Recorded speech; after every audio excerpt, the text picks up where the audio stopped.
Salut les Tokuvors! Space Squad est une nouvelle série de films qui rassemble deux franchises, les Super Sentai et les Metal Hero. À l'heure d'aujourd'hui, 3 opus sont sortis, 2 films vraiment Space Squad à proprement parler, et le film dont je vais vous parler aujourd'hui, qui est l'épisode 0, Girls in Trouble, qui sert de préquel, on peut dire ça, au premier film. Comme son nom l'indique, ce film est 100% filles, à un caméo près, mais bon, on peut dire qu'il compte moyen, voilà. Et elles vont en chier. Mais genre bien. Alors on va voir ça.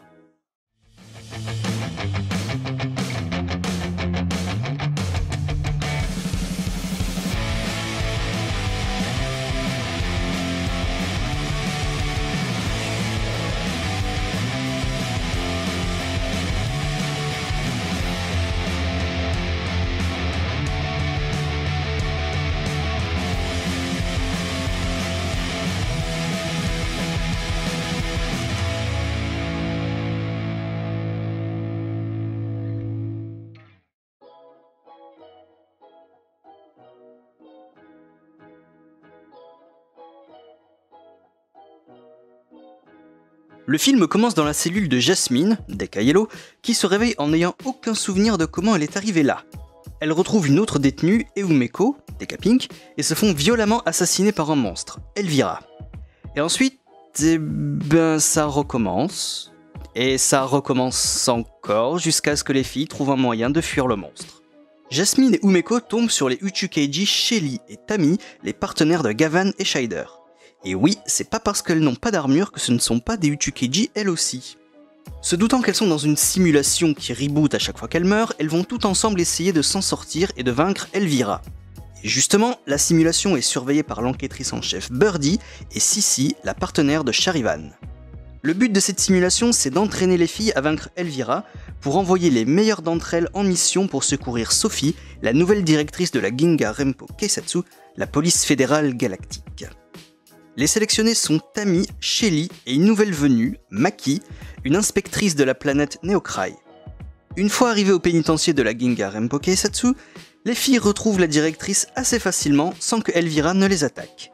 Pendant ce temps, Jasmine confie à Sissy ses doutes au sujet de Maki. En effet, grâce à ses pouvoirs d'Esper, Jasmine a pu voir dans son esprit que quelque chose n'allait pas.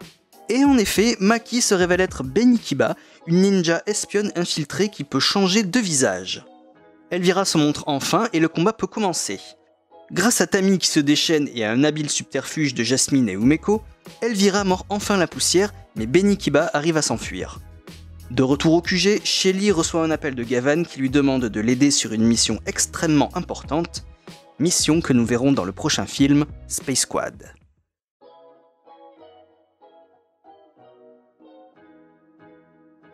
La première chose qu'on peut dire, c'est que le montage et les plans sur les cuisseaux de nos détenus prouvent sans problème que ce film est signé Koichi Sakamoto. Les couleurs sont vives et on retrouve l'ambiance un peu coquine du réalisateur. N'est-ce pas, Umeko ?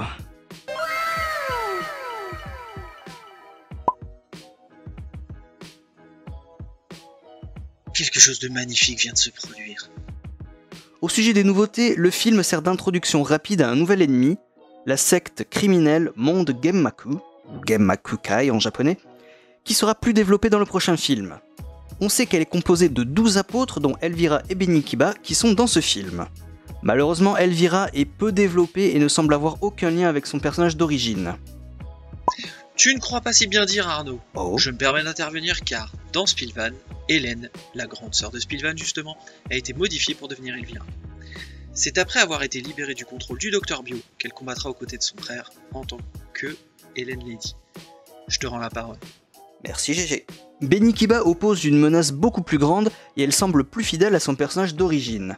Maîtresse des déguisements, elle peut prendre l'apparence de qui elle veut, notamment celle de Maki dans ce film. Petit détail amusant, Minami Tsukui, qui joue Maki, mais qui a aussi joué Yoko, Kamen Rider Marika dans la série Kamen Rider Gaim, et Misaki Momose, qui joue Sissy, se retrouve quelques années après avoir joué Lemnea et Hashi, les assistantes de Death Ruger, dans le film Gabriel Show of Music, aussi réalisé par Koichi Sakamoto. Coïncidence? I think not. Du côté des gentils, Birdie est une habitante de la planète Horus, comme Numao, l'ancien commandant suprême de la SPD. Si on n'a rien à lui reprocher niveau acting, le costume laisse salement à désirer. Là où Numao respirait la classe, Birdie n'est franchement pas impressionnante avec sa fausse tête de piaf inexpressive.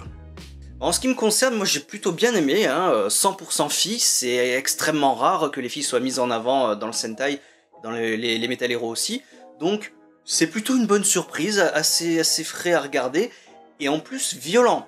Donc non seulement on te met en avant que des filles, mais en plus c'est ultra violent, il y a de l'hémoglobine, donc c'est assez novateur, c'est assez nouveau ça quand même, c'est frais, voilà.